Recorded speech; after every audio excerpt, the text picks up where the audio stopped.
spending a year trying to find the right singer, and I've also kind of realized that that having someone like that's like 12 years younger than me write the lyrics for the songs I write wasn't working for me anymore. I was playing with Dave. I had like a concept of like some band stuff that I realized at some point wasn't going to happen.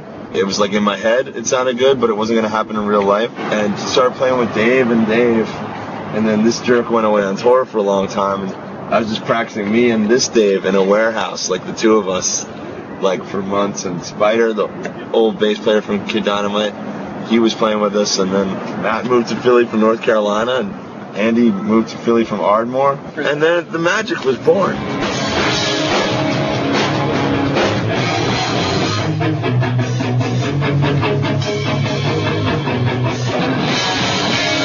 We did not want to be a melodic band. I don't know if it's design, but I mean, we just have apparent lack of the ability to create melody on the vocal end of our band. So I don't think the pop punk would necessarily work with the tools we have. You know, the tools we have. So they broke. It is what it is. He means to say I can't sing, is what he means to say, but he's trying to be polite, which doesn't come off well.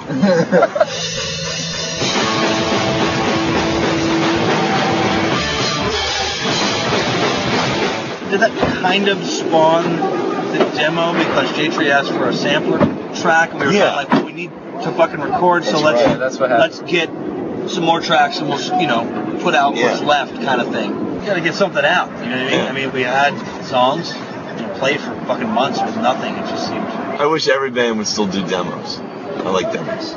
I think it would be, even despite like the whole the ex-member stuff and all that, I still think it's like it would be pretty retarded to go like straight to a full length, I mean, time-wise, because time-wise, if you want to go right to a full length, there's a difference between spending a day recording a demo and spending a week. Am I not allowed to say that? It's not. You can say retarded. Retarded. I can't say retarded. It's kind of retarded. I'm not okay with that. I'm sorry. I don't. There might be some people who think. Andy, we haven't reached a consensus on the use of that word. Okay. Should we vote on it? Can we bleep that out and maybe like dub in something else, like silly? We're not sure. We don't have a quorum. I don't have the heart to say it, but nothing. All right. Can we dub something else in? I have about 8 or 10 words.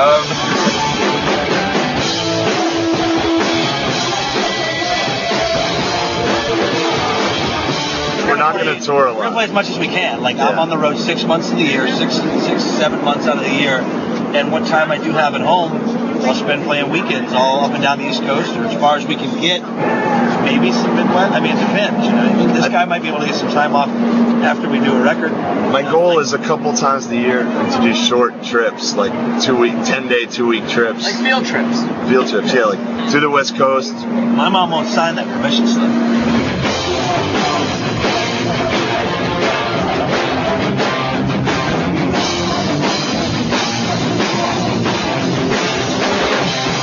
For me, punk rock or hardcore or whatever is protest music. And I don't think even everybody in the band agrees. Some of us do, some of us don't. And I know a lot of people in the world don't agree, but getting my ass off the ground to put this band together was, I had a stroke a year ago, and I was in intensive care, and I almost died, and I was like, all right, I don't want to be working 65 hours a week. I want to be playing music. I want to work just enough to pay the bills, and I want to be in a band again. And I hate all this fucking hardcore and punk that's like, to me, empty calories. Just empty fucking calories, like cotton candy. No content, it's worthless and meaningless. For me, this band is a reaction to that, and a reaction to how, like, kind of safe my life had gotten.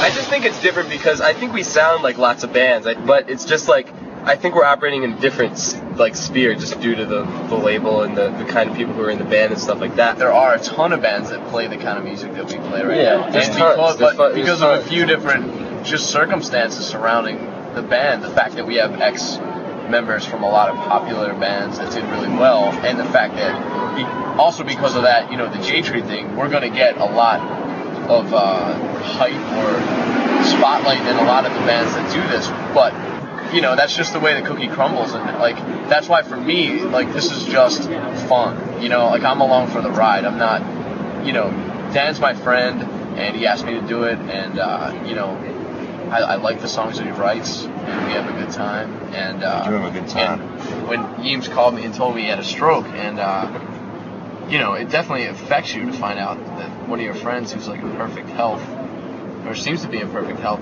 you know, something like that happens. And so that's kind of, for me, the focal point. You know, when I start to lose sight, or it gets like to be a hassle to drive from New York to Richmond, I kind of have to put my own comforts aside and realize like this is part of his vision. You know, I guess I'm helping him see it through. I'm also probably hindering it as much as I'm helping it. Yeah, but I have to say too that I'm incredibly thankful for these guys, because they know they're dealing with like realizing my vision, and that can be a pain in the ass. But I don't look at these guys as along for the ride. I look at us as a group of people that's becoming family and likes to like create this spark together that just like makes me like, when we're up there, I feel like we can knock walls down, like we could fucking pull gods down from the sky. Like I just feels like incredible.